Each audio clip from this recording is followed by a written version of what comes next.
नमस्कार। आज हम एक बहुत ही ज़रूरी और ऐतिहासिक बहस को समझने वाले हैं। ये बहस थी आधुनिक भारत के दो सबसे बड़े विचारकों के बीच, महात्मा गांधी और डॉक्टर बी.आर. अंबेडकर। लेकिन देखिए, ये सिर्फ दो लोगों की बहस नहीं थी, बल्कि ये भारत की आत्मा को लेकर, उसके भविष्य को लेकर दो बिल्कुल अलग सोच, दो बिल्कुल अलग रास्तों की टक्कर थी। तो चलिए देखते हैं कि वो कौन से 5 बड़े मुद्दे थे जिन पर ये दोनों आमने सामने आए, और हम ये भी समझेंगे कि ये सारी बातें आज भी इतनी जरूरी क्यों हैं।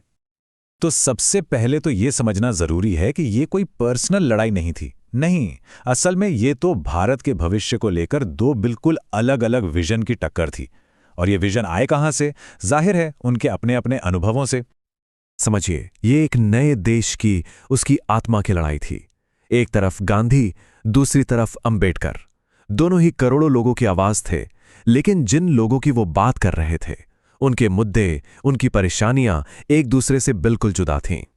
और देखिए, जब 1931 में ये दोनों पहली बार मिले ना, तो इस बहस की जो गहराई थी, जो इमोशनल टेंशन था, वो साफ नजर आ गया था।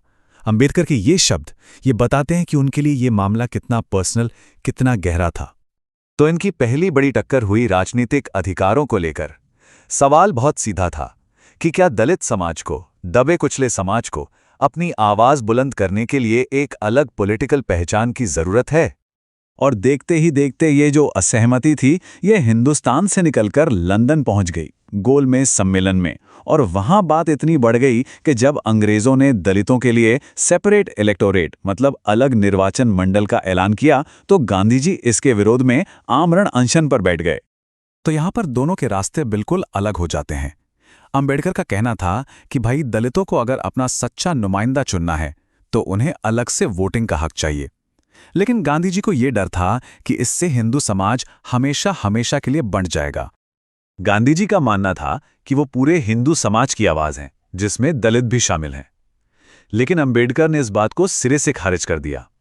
उनका तर्क बहुत साफ था कि जिसने वो दर्द झेला ही नहीं, वो उस दर्द की आवाज कैसे बन सकता है। देखिए, ये लड़ाई सिर्फ राजनीति की नहीं थी, ये और गहरी थी, ये धर्म तक जाती थी। सबसे बड़ा सवाल ये था कि क्या हिंदू धर्म, जिसके अंदर जाति व्यवस्था की जड़ें थीं, क्या वो अपने आप को सुधार सकता है? क्या उसमें सुधार की कोई गुंजाइश है?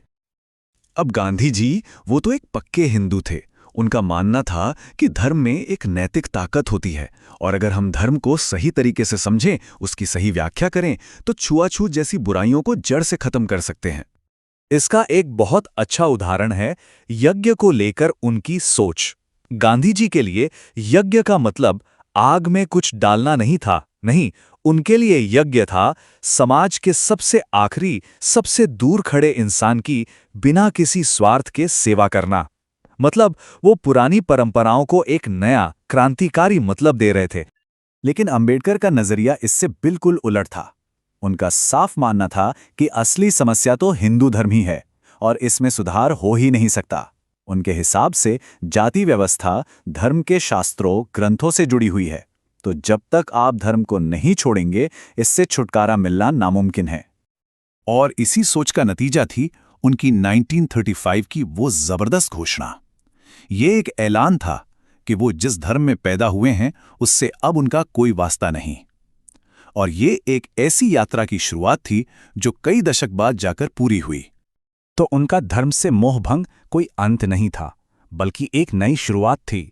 उन्होंने शास्त्रों को सीधी चुनौती दी, फिर अगले 20 साल तक दुनिया के अलग अलग धर्मों को पढ़ा, समझा, और आखिरकार 1956 में उन्होंने बौद्ध धर्म अपना लिया। अब आते हैं एक और बहुत बड़े सवाल पर, जिस पर दोनों की राय अलग थी। सवाल ये कि एक इंसाफ पसंद समाज बनता कैसे है?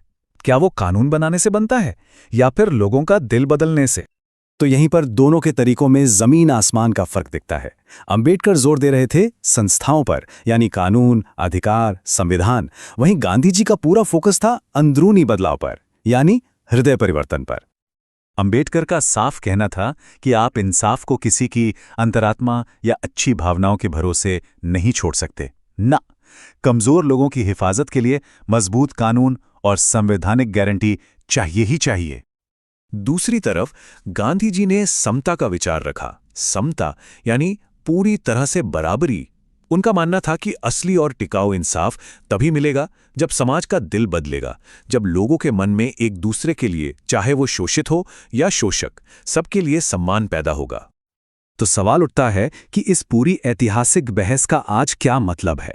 लगभग 100 साल बाद भी ये सारी बातें हमारे लिए इतनी अहम क्यों हैं? देखिए, इन दो दिग्गजों की ये टक्कर सिर्फ इतिहास की एक घटना नहीं है।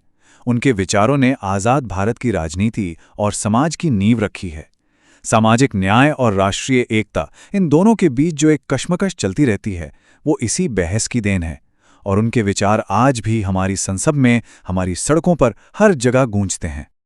और आखिर में यही सवाल हमारे सामने खड़ा है कि भारत के भविष्य को किसका विजन आकार दे रहा है और आगे देगा?